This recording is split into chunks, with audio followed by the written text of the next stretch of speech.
الحمد لله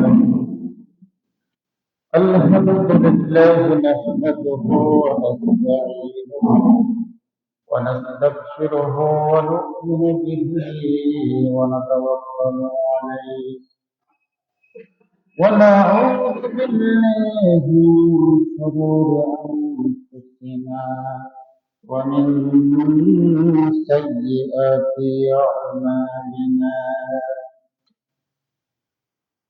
من يهده الله فلا مضل له ومن يضلل فلا هادي له. ونشهد أن لا إله إلا الله وحده لا شريك له. ونشهد أن سيدنا وحبيبنا ومولانا محمدا عبده ورسوله الذي أرسله بالحق بشيرا ونذيرا وداعيا إلى الله بإذنه وسراجا وقمرا منيرا.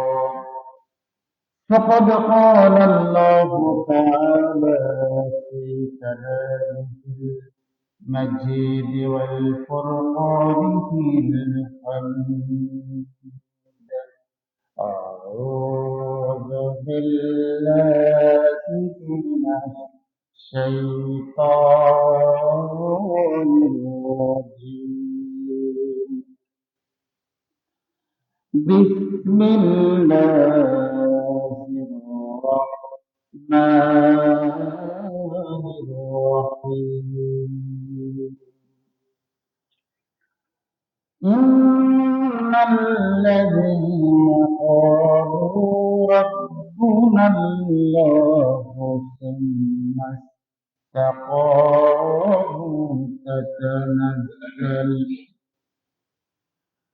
تتنزل عليهم الملائكة ألا تخافوا ولا تحزنوا وأبشروا بالجنة التي كنتم توعدون.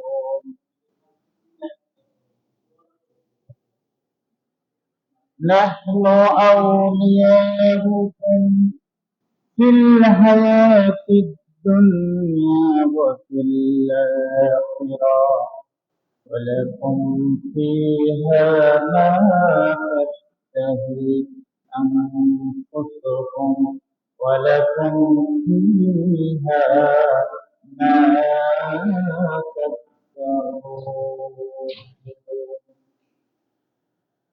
نزلا من غفور رحيم. قال الله تعالى في شان الحديث: إن الله وملائكته يصلون على النبي يا أيها الذين آمنوا صلوا عليه وسلموا تسليما. اللهم صل على مولانا محمد وعلى سيدنا مولانا محمد. اللهم صل على مولانا محمد وعلى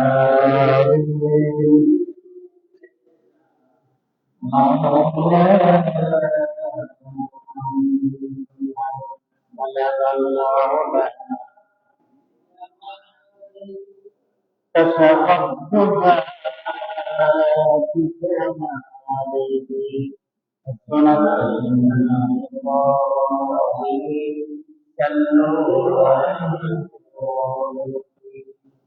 ملك العلا بكما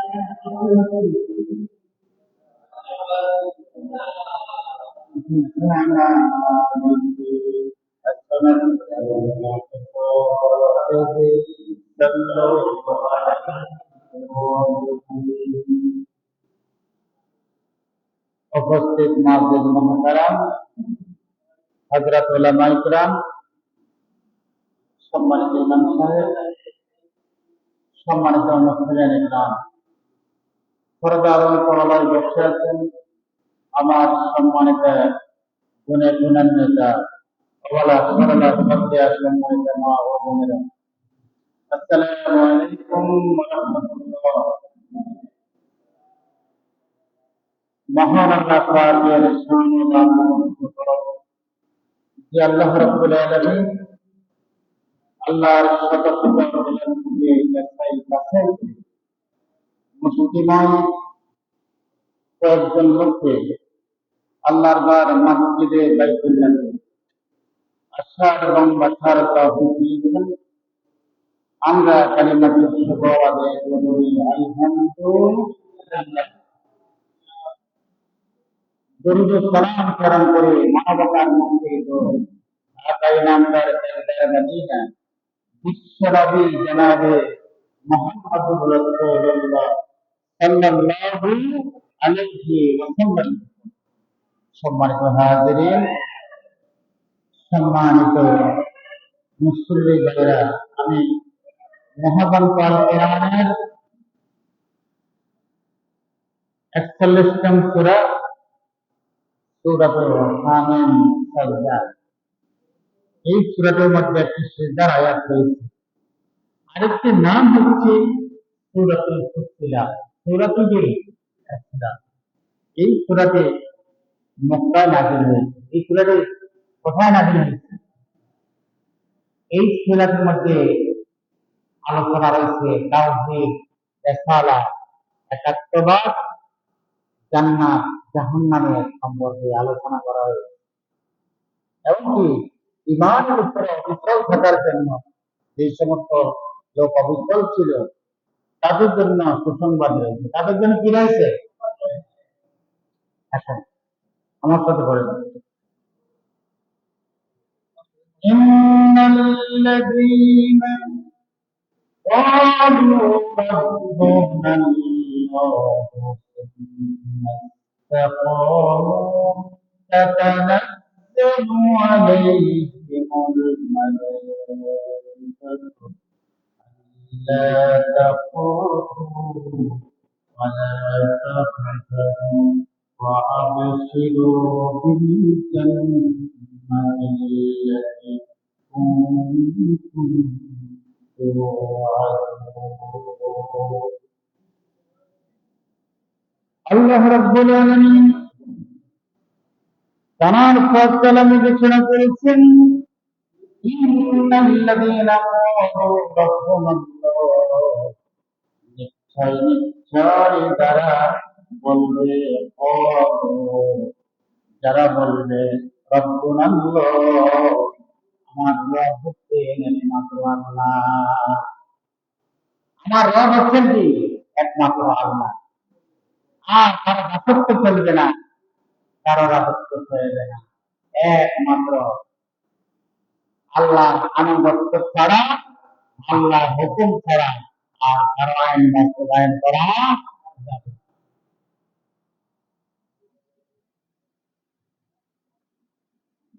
تتنزل عليهم ثم استقاموا, আর এই ঘোষণার পরে যারা ঈমানের উপরে অবিচল থাকবে, অটল থাকবে, অর্থাৎ যারা যারা অবিচল থাকবে, তাতানাজ্জালু আলাইহিমুল মালায়েকা, আল্লাহ তাদের নিকট প্রেরণ করবেন ফেরেশতা। তাদের নিকট প্রেরণ করবেন কি? ফেরেশতা। আল্লাহ তাখাফু ওয়ালা তাহজানু, তাদের কোনো ভয় থাকবে না, কি থাকবে? ওয়ালা তাহজানু, তাদের কোনো চিন্তাও থাকবে না। আগে যারা বলবে, মিথ্যা মিথ্যা যারা বলবে আমার রব হচ্ছেন একমাত্র আল্লাহ, আর এর উপর যারা অবিচল থাকবে, ঠিক আছে, অবিচল থাকবে, অটল থাকবে,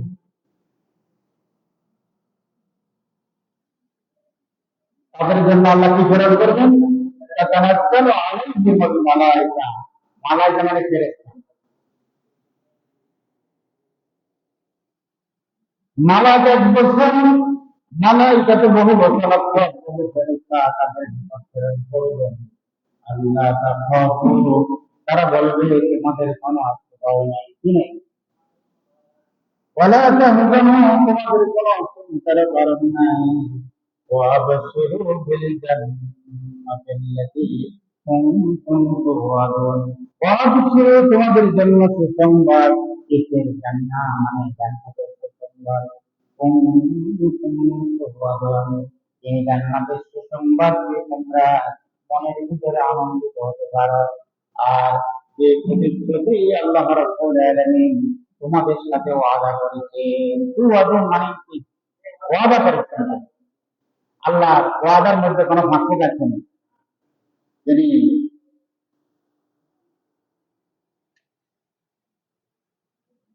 এই কথাগুলি ফেরেশতারা কখন বলবেন? মুজাহিদ বলেন যখন কবর থেকে তারা উত্তোলন করা হবে তখন। মুজাহিদ বলেন যখন মৃত্যু তাদের নিকট সন্নিকট হবে, আজরাইল ফেরেশতা তাদের সম্মুখে উপস্থিত হবে, এমন সময় ফেরেশতা তারা যায় সেখানে আগমন করবে, আর আগমন করে বলবে আল্লাহ তাখাফু ওয়ালা তাহজানু, তোমাদের কোনো ভয় নেই, তোমাদের কোনো চিন্তাও নেই। কাতাদা বলেন এই কথাটি তখন বলা হবে যখন কবর থেকে মানুষ উত্তোলন হয়ে যখন হাসরের ময়দানে গিয়ে দাবিতে হবে, তখন এই ঘোষণা আসবে আজকে দিনে তোমাদের কোনো ভয় নেই, কোনো চিন্তা নাই, তোমাদের কোনো কি নাই, ভয় নাই, তোমাদের কোনো চিন্তা নাই। যদি মানুষ পেরেশান হয়ে যাবে, কি হবে? পেরেশান হয়ে যাবে। যদি মা তার সন্তান থেকে পলায়ন করবে, সন্তান থেকে পিতা মাতার থেকে পলায়ন করবে, ভাই ভাই থেকে পলায়ন করবে। আর সেদিন যদি ফেরেশতারা দেয়া বলে আল্লাহ তাখাফু, তোমাদের কোনো কি নাই, ভয় নেই, ওয়ালা তাহজানু, তোমাদের কোনো চিন্তাও নেই। ওয়াবশিরু, আজকে তোমাদের জন্য সুসংবাদ, বিল জান্নাহ, জান্নাতের সুসংবাদ তোমাদের জন্য দেওয়া হয়েছে। وأبشروا بالجنة التي كنتم توعدون, জান্নাতের সুসংবাদ পেয়ে মনের ভিতরে যেন তোমরা আনন্দ উপভোগ করতে পারো।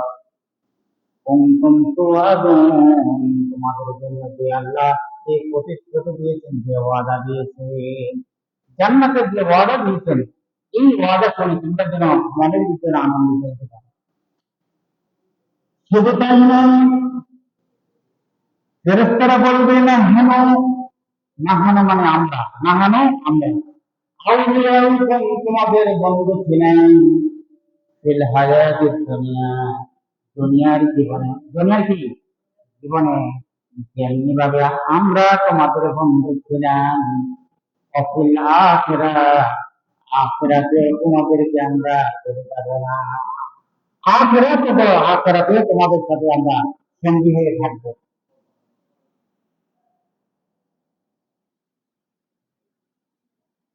ولكم فيها ما تشتهي أنفسكم,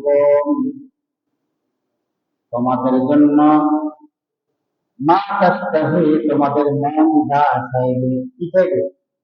মন, মন যা চাইবে, মন যা আকাঙ্ক্ষা করবে, তাশতাহি শব্দের অর্থ হচ্ছে মন যা আকাঙ্ক্ষা করবে, আনফুসুকুম, মন যা চাইবে, ওয়ালাকুম ফিহা মা তাশতাহুন, আর তোমরা যা আল্লাহর কাছে কামনা করবে, প্রার্থনা করবে, সেদিন তোমাদের জন্য সব কিছু বরাদ্দ করে দেবে। জান্নাতের ফলমূল, নাজ নেয়ামত সব কিছু পরে গেলগান সহ সব কিছু জান্নাতের মাঝে উপস্থাপন করা। শুধু তাই নয়, ফেরেশতাদেরকে ফেরেশতারা বলবে জান্নাতবাসীদেরকে প্রদক্ষিণ করা হবে, তাদের পান পাতা হবে স্বর্ণে। পান পাতা কি হবে? পানের গেলাস হবে স্বর্ণে, প্লেট হবে স্বর্ণে। স্বর্ণের নামে আল্লাহ একটা সূরা নাযিল করেছেন, পাড়ায় সূরাটি সূরাতুল যুখরুফ। সূরাতুল কিয়া? যুখরুফ। যুখরুফ শব্দের অর্থ হচ্ছে সোনা দানা। এই সোনা দানার উপরে একটি সূরা নাযিল করা হয়েছে। এরপর বলা হবে নুজুলান মিন গফুরির রহিম, সে মেহমানদারিটা হবে আল্লাহর পক্ষ থেকে, যিনি গফুর রহিম, যিনি বান্দার গুনাহগুলোকে ক্ষমা করেন, আর রাহিম, যিনি অত্যন্ত দয়ালু, যিনি অতিথি দয়ালু, তার পক্ষ থেকে মেহমানদারির ব্যবস্থা রয়েছে। এই জান্নাত আমাদের দরকার আছে না? এখন ইমান তো আমাদের একদম দুর্বল হয়ে গেছে। এমন ইমান আমরা বসবাস করি, এই ইমান যখন তার দ্বারাই আমরা দাঁড়াই, তখন ইমান আর আমাদের থাকে না। ঠিক আছে না? সামান্য হুমকি আসলে ইমান আমাদের তখন থাকে না। আর যারা ইমানের উপর অবস্থান ছিলেন, ফাঁসির কাছে ধরে তারা আল্লাহকে বলে দেয়, তারা জীবন দিয়েছে, কল্লা দিয়েছে, ইমান দেয়নি। কথাবার্তা কেনা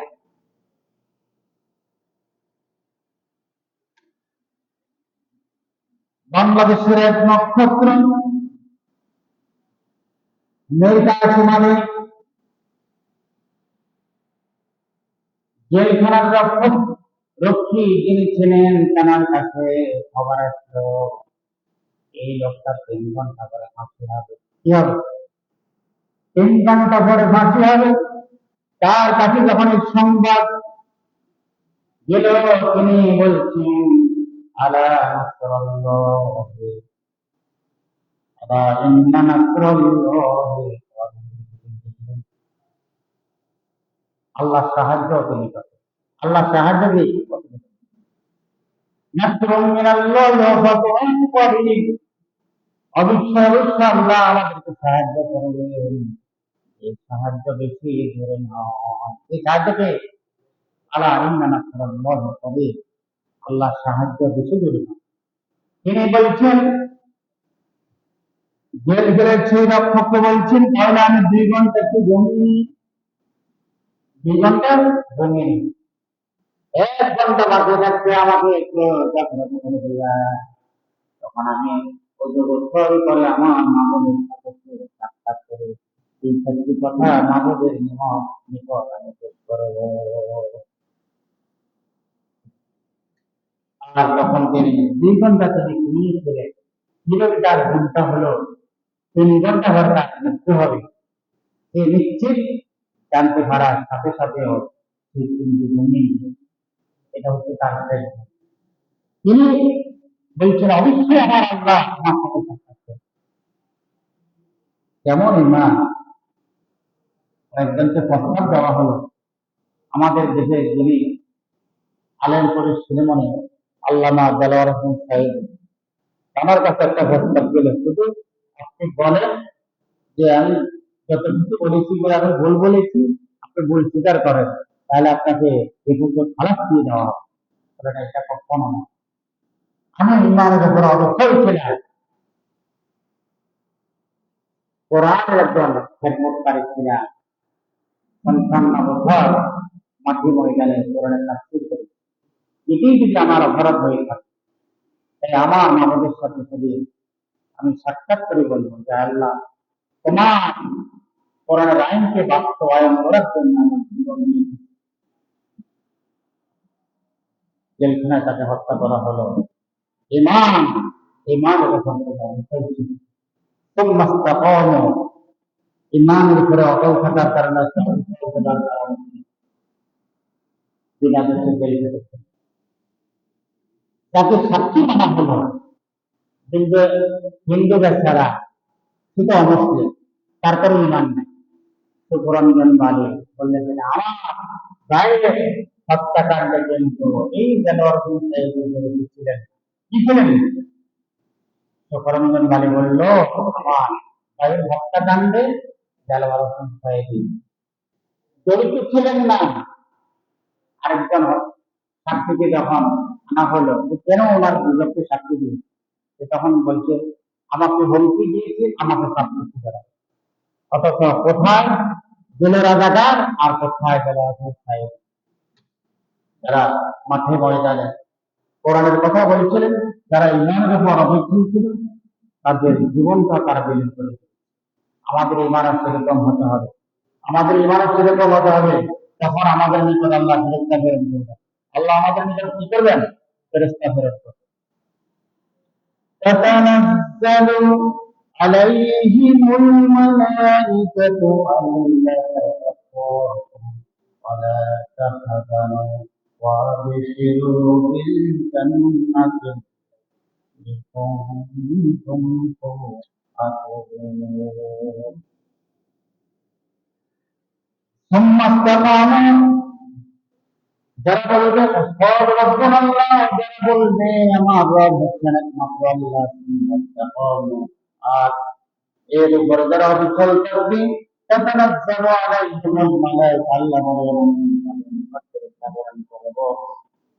আল্লাহ তাখাফু, তারা বলবে তোমাদের কোনো ভয় নেই, ওয়ালা তাহজানু, তোমাদের কোনো চিন্তা নাই, ওয়া আবশিরু বিল জান্নাতিল্লাতী, তোমাদেরকে সুসংবাদ দেওয়া হলো জান্নাতের, এই জান্নাতের সুসংবাদ দিয়ে তোমরা মনের ভিতরে আনন্দিত হতে পারো। এই জান্নাতের ওয়াদা তোমাদের সাথে আল্লাহ রাব্বুল আলামিন নিজে ঘোষণা দিয়েছে।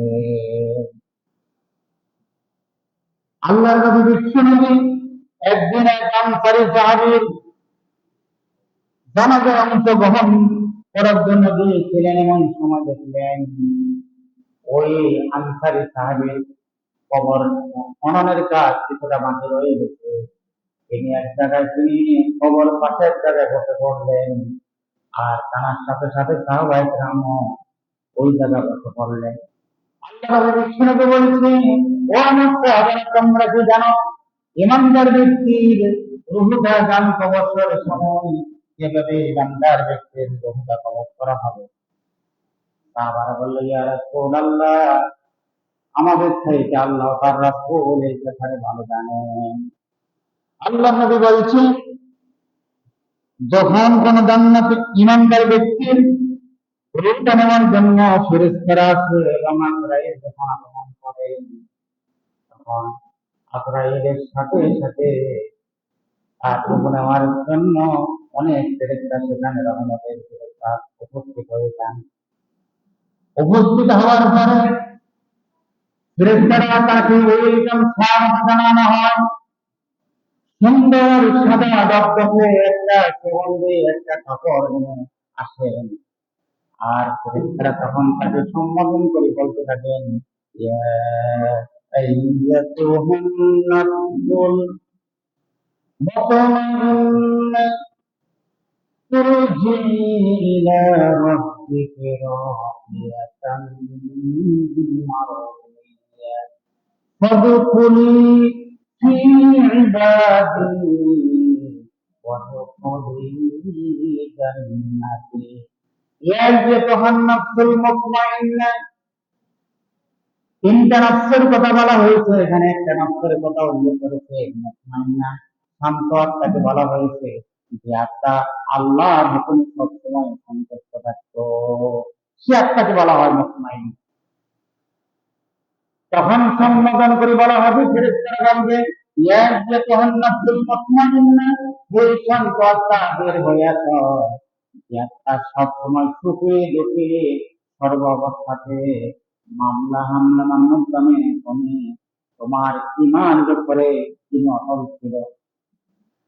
মুতমাইন্না তুরজি ইলা রাব্বিক, তুমি ফিরে এসো তোমার রবের নিকট। তুরজি ইলা রাব্বিক রাদিয়াতান মারদিয়া, রাদিয়াতান মারদিয়া শব্দের অর্থ হচ্ছে তুমি যেভাবে আল্লাহর উপরে সন্তুষ্ট ছিলে, আল্লাহ তোমার উপরে সন্তুষ্ট। এসব ইলা রব্বি তোমার হবে, তিনি চলে এসো। ফাদখুলি, তুমি প্রবেশ করো কোথায়? ফি ইবাদি, যারা আল্লাহর নৈকট্য লাভ করে, জান্নাত কামাই করেছে, তাদের নিকট তুমি ফিরে এসো। ফাদখুলি ফি ইবাদি, ফাদখুলি জান্নাতে, জান্নাতের দিকে তুমি ফিরে এসো। হাদিস শরীফের মধ্যে এসেছে,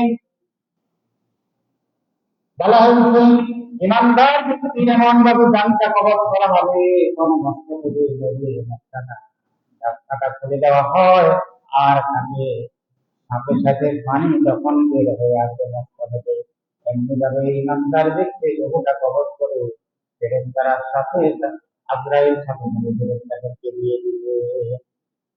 আজরাইল ফেরেশতা হাতের মুঠির ভিতরে তার আত্মাটা বের হওয়ার সাথে সাথে কাকে দেবে? ফেরেশতাদেরকে দিয়ে দিবে।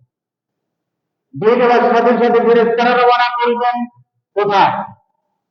আসমানের দিকে রওনা করবেন। পথের মধ্যে তাদের সাথে আরো অন্য ফেরেশতার সাথে সাক্ষাৎ হবে। ওই ফেরেশতাদেরকে বলা হবে, তোমরা এই নেককার ব্যক্তির রোহটা কোথায় নিয়ে যাচ্ছ? তখন বলা হবে, আল্লাহর পক্ষ থেকে আদেশ এসেছে, এই রোহটা আমরা ইল্লিলের দিকে আমরা নিয়ে যাচ্ছি। তখন ওই ফেরেশতারা এই আত্মাকে ওয়েলকাম স্বাগত জানাবে। ওই ফেরেশতারা একসাথে প্রথম আসমানে তার পরিচয় দিয়ে দরজা খোলাবেন, যে অমুক গ্রামের অমুকের পুত্র অমুকের নামে আত্মাকে নিয়ে আমরা উদ্যোগমনে রওনা হয়ে যাচ্ছি। তখন এই ব্যক্তিটার রূহ পরিচয় দেওয়ার সাথে সাথে প্রথম আসমানের দরজা খুলে দিবেন, দ্বিতীয় আসমানের দরজা খুলে দিবেন, দ্বিতীয় আসমানের দরজা খুলে দিবেন, চতুর্থ পঞ্চম ষষ্ঠ আসমান, সপ্তম আসমানের দরজা খুলে দেওয়ার সাথে সাথে ইল্লিন নামক একটা স্থান আছে, যেটা আরশে আজিমের পাশে অবস্থিত, যেটাতে জান্নাতের আবহাওয়া বিরাজমান থাকে। সেখানে নিয়ে যাওয়ার হবে। নিয়ে যাওয়ার পরে আল্লাহ রাব্বুল আলামিন আদেশ করবেন, আমার এই নেককার ব্যক্তি রোহটা কিতাবুল মারকুম, আমার নামা এখানে ডায়েরি করা হোক, সেখানে নিয়ে যাওয়ার হয়। ডায়েরি করার পর আবার ফেরেশতারা তার রোহটা কবরের দিকে নিয়ে আসবে। কোথায়? কবরের দিকে নিয়ে আসবে। নিয়ে আসার পরে তাকে তিনটা বস্তা বলা হবে। কয়টা বস্তা? বার রব্বু, তোমার রব কে ছিলেন? তিনি বলবেন, রব্বি আল্লাহ, আমার আল্লাহ। ক্ষমা দিন, তোমার তুমি কোন ধর্মের উপরে প্রতিষ্ঠিত ছিলা?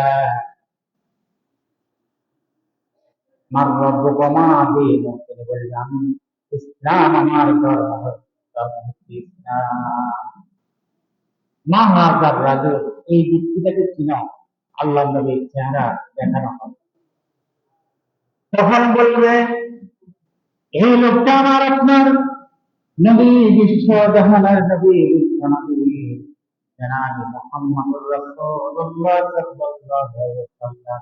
আর আমি তো বিধান অনুযায়ী আমরা আমার জীবন পরিচালিত হয়েছে। আর এই বিধান অনুযায়ী আল্লাহর পক্ষ থেকে যে বিধান তার উপরে নাযিল হয়েছিল, ওই বিধানের উপর অটল থাকতে আমি দুনিয়ায় অতলান্বিত হয়েছি, আমি বঞ্চিত হয়েছি, অবদস্ত হয়েছি। তিনি হচ্ছেন আমার নবী, আপনার নবী, বিশ্ব নবী মুহাম্মদুর রাসূলুল্লাহ সাল্লাল্লাহু আলাইহি ওয়াসাল্লাম। তিনটা প্রশ্ন করার পরে তাকে আরেকটা প্রশ্ন করা হবে, এই প্রশ্নটা তুমি কার থেকে শিখলা? তখন সেই ব্যক্তি বলবে, কিতাবুল্লাহ, আল্লাহর কিতাব থেকে তিনটা প্রশ্ন আমি শিখেছি।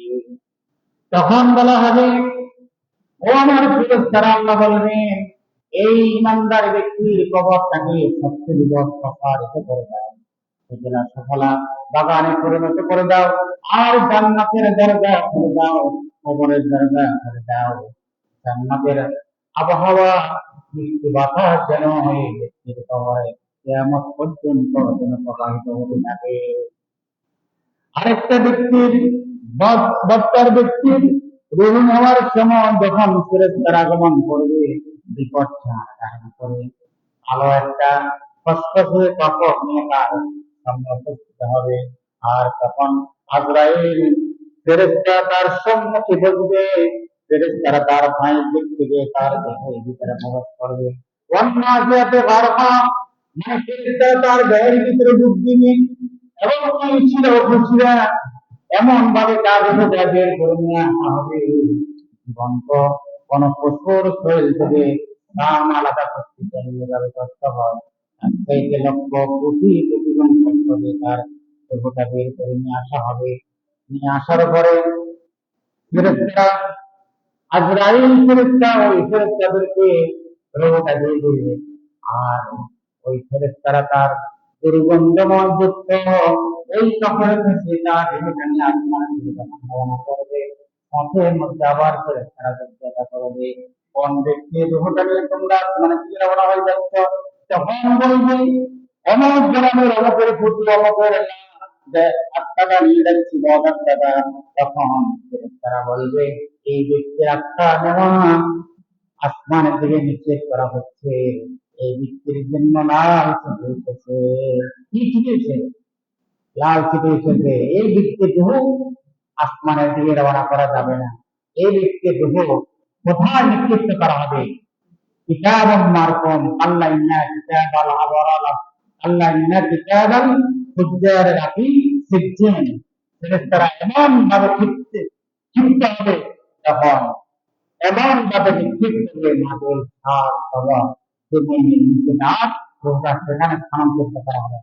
আর আল্লাহ বলবে ফেরেশতাদেরকে, ও আমার ফেরেশতারা, কিতাবান মারকুম, এই ব্যক্তির দেহটা এখানে দায়ের করা হবে। কিতাবান মারকুম চিহ্নিত আমলনামা কাজ, এই সিদ্ধির মধ্যে তারা দেহটাকে এমন পর্যন্ত থাকে। তখন আল্লাহ যদি বিশেষ কোনো করুণা না করেন, এতদিন পর্যন্ত তার দেহটা সিদ্ধিনে থাকবে। আর তখন ফেরেশতাদেরকে বলা হবে, এই ব্যক্তি দেহটা তোমরা কবরের জিন্দেগিতে নিয়ে যাও। কবরের মধ্যে যখন নিয়ে আসা হবে, ওই ব্যক্তিটাকে চিন্তাভাবনা করা হবে। প্রথম প্রশ্ন করা হবে, মানব মানব পেয়েছিলেন। সে বলবে, ইয়া রাব্বি, আমি কিছুই জানি না, শুধু হা হা বলতে থাকবে। আমার তোমার, তুমি কোন ধর্মের উপর প্রতিষ্ঠিত ছিলা? কিছুই বলতে পারবে না। এই ব্যক্তিটাকে কিনা, সেই ব্যক্তি মুহাম্মদ সাল্লাল্লাহু আলাইহি ওয়াসাল্লামকে চিনবে না। তখন আল্লাহ রাব্বুল আলামিন আদেশ করবেন, ও আমার ফেরেশতারা, জাহান্নামের দরজা খুলে দাও, কবরের দরজা খুলে দাও। তখন জাহান্নামের গরম বাতাস আল্লাহ দেখতে খবরের জন্য পৌঁছতে থাকে। অফি ফাউহিম দাওয়া, তার বিছানা সাদরটা যে প্রসব দিতে হবে, এটা আগুনের তোমরা পিছিয়ে দাও। অফি ফাউহিম দাওয়া, আগুনের একটা লেপ তার শরীরের উপর পরিধান করে দাও। সম্মানিত হাজির, সম্মানিত মুসলিম ভাইরা, আমার আলোচনা এখানে শেষ করেছি। যতটুকু আমি আলোচনা করেছি, আমার এই আলোচনার উপরে আমাকে যারা শ্রবণ করেছেন সকলকে আমার করা দান করুন। আরেকটা প্রশ্ন আমার নবী এসেছে, একজন ছাত্র